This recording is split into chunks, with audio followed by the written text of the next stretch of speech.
Hello guys, so today we are going to you know a little bit discuss about interceptors. Now I was like working on this Angular project, and I just read about this interceptor, like how can we utilize this concept.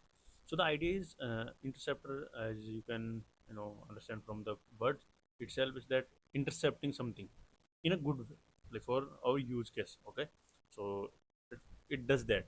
So in Angular, it by default comes HTTP interceptor, where what you can do is basically uh, whenever we send request. So usually we implement a JWT authentication, something like that. So we need to send a token with our every request, right? So what we used to, or what we did, I don't know about you guys, but mostly I used to do is that I used to get the token from the local storage or wherever I stored it, and I used to append that into the request or headers, like authentication header, be it a token or something like that. So I need to append that to, so that whenever the request goes to the server, it can get verified that this request is coming from authenticated, uh, like a client, right? So for that use case, interceptors in Angular, it's very amazing thing.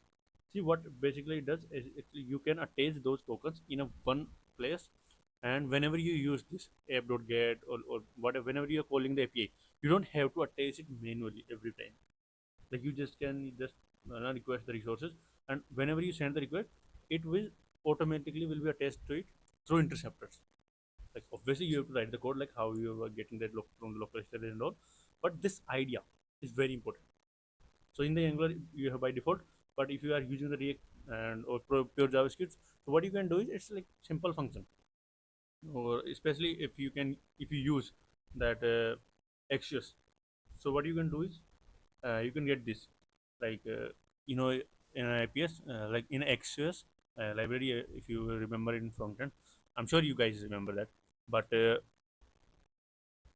in that you can create this API using this whatever the base URL, and then this is line. This line is very important. Request API.interceptor, because in XCS this library also support the interceptor. So what you can do is you can do this request.use and config.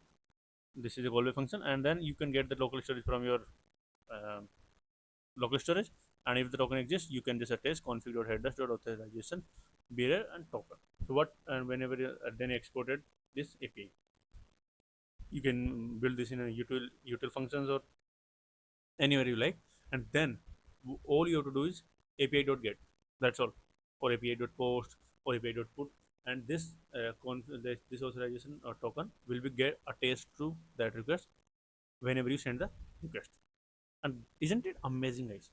So yeah, that's all I wanted to share in this video and with you guys, that I learned about this nice concept in the Angular series, that or Angular project that I was working on it. So I thought I should share it with you. So that's it, guys, in this video, and I will see you in the next video. I know I'm working on something else, so that's why I can't make big videos, but for the YouTube consistency, I'm making these videos, and very soon I will be coming up with something interesting which you guys will love. And yeah, till that, take care of yourself and happy learning.